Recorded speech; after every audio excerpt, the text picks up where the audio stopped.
Catholic News Roundup is brought to you in part by PewSitter.com, your online Catholic newspaper for the third millennium, CatholicMediaCoalition.org, in line with the Church, online with the world.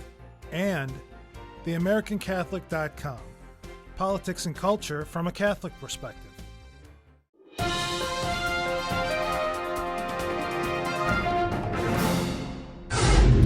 Hello and welcome to today's edition of Catholic News Roundup. I'm Matthew McAuliffe.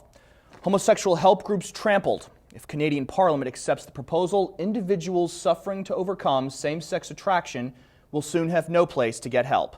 Ontario's New Democratic Party, or the NDP, recently passed a unanimous decision to push the government to ban the charitable status of what they are calling ex-gay groups to ensure that they have no public funding. The queer issues critic of the NDP says groups like Courage prey on vulnerable members of the homosexual community by bullying them into believing that those with same-sex attraction are sick and lead sad and lonely lives, and that the only hope is to become straight.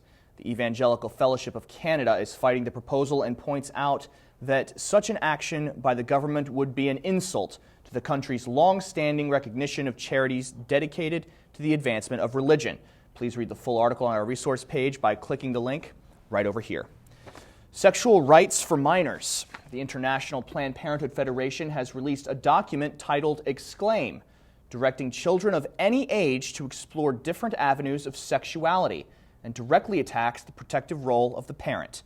The document will be handed out at the United Nations Conference for Children this month to assist with the indoctrination of young children with so-called sexual rights. It says, quote, all people under 18 years should enjoy the full range of human rights, including sexual rights, and demands, quote, the removal of parental or spousal consent laws that prevent young people from seeking sexual and reproductive health services. Planned Parenthood's efforts throughout the world have shown an increased focus on encouraging children as young as 10 to block out their parents and engage in sexual activity and abortion. Life speech saved in New York. A judge in the Big Apple has brought the gavel down on an effort to put hefty restrictions on the advertisement of pregnancy centers. An attorney for the Alliance Defense Fund says the law would threaten pro-life pregnancy centers with hefty fines and closure for not posting signs or publishing in their ads that the city health department encourages women to go elsewhere.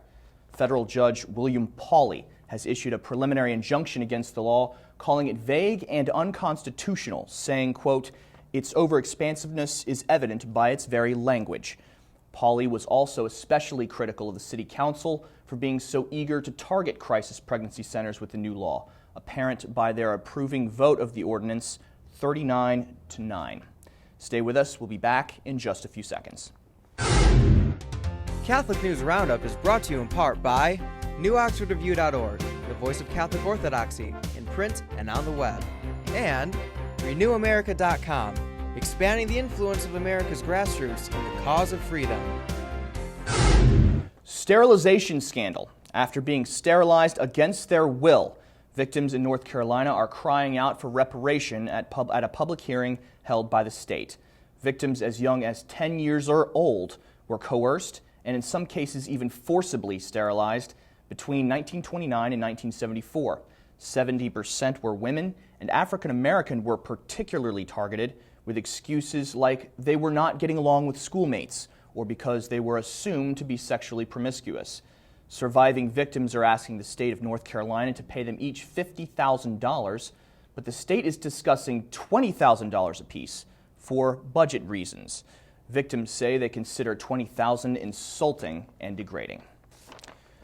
Anti-Porn International. 110 pornography-fighting groups have come together to fight rising addiction rates across the world in a month-long campaign. The internet-based effort, organized by the War on Illegal Pornography Coalition, includes events and videos that will feature speakers covering different topics every week. Creators of the initiative say that much like the producers of porn that they are combating, they can use the internet to spread a message of hope to those whose lives are being silently and secretly destroyed by the addiction. Please take a good look at this full story on our resource page, which includes a description of the options available to anyone suffering from the impure temptations of cyberspace. Just click on the link right outside the screen. I'm Matthew McAuliffe. Thanks for tuning in. Be sure and tune in tomorrow for your daily dose of Catholic News Roundup right here on RealCatholicTV.com. And be sure to check out The Vortex today, where Michael talks about a really gay man. Thanks for tuning in. Be sure and tell your friends about us. And as always, God bless.